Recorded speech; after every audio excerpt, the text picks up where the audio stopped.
સાબરકાંઠા જિલ્લાના હિંમતનગર તાલુકાની શ્રી કાનડા નાનાવાસ પ્રાથમિક શાળામાં કેન્સર અવેરનેસ વોકેથોન કાર્યક્રમ યોજાયો। ભારત સ્કાઉટ ગાઈડ સંઘ સાબરકાંઠા અરવલ્લી જિલ્લા દ્વારા સમાજમાં કેન્સર અંગે જાગૃતિ ફેલાવવાના હેતુથી કેન્સર અવેરનેસ વોકેથોન કાર્યક્રમનું આયોજન કરવામાં આવ્યું હતું। આ કાર્યક્રમ કાનડા નાનાવાસ મુકામે સફળતાપૂર્વક યોજાયો હતો।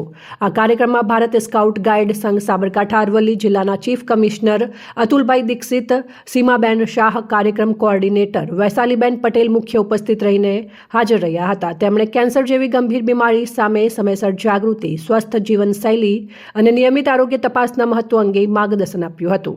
કાર્યક્રમમાં કાનડા નાનાવાસના આદરણીય આચાર્ય સાહેબ પ્રવીણકુમાર પરમાર, ઉપ આચાર્ય શ્રીમતી પરવીના બાનુ, આઈ મંસૂરી, શાળાના સ્ટાફ મિત્રો તેમજ સ્કાઉટ સેનાના માર્ગદર્શક શિક્ષક કૌશિકભાઈ પટેલ ઉપસ્થિત રહ્યા હતા। સૌએ સાથે મળીને કાર્યક્રમને સફળ બનાવવા મહત્વપૂર્ણ સહકાર આપ્યો હતો। વોકેથોન દરમિયાન સ્કાઉટ ગાઈડના વિદ્યાર્થીઓ દ્વારા કેન્સર અંગે જાગૃતિના સંદેશો, સૂત્રો અને પ્લેકાર્ડ સાથે જનસમુદાયને સ્વસ્થ જીવનશૈલી અપનાવવા પ્રેરણા આપવામાં આવી હતી। આ કાર્યક્રમનો મુખ્ય હેતુ લોકોમાં કેન્સરની સમયસર ઓળખ અને રોકથામ અંગે જાગૃતિ ફેલાવવાનો હતો। આ કાર્યક્રમ દ્વારા સમાજમાં આરોગ્ય પ્રત્યે સજાગતા વધે તેવો સંદેશ આપવામાં આવ્યો હતો અને સ્કાઉટ ગાઈડના સેવાભાવને લોકો સુધી પહોંચાડવાનો હતો।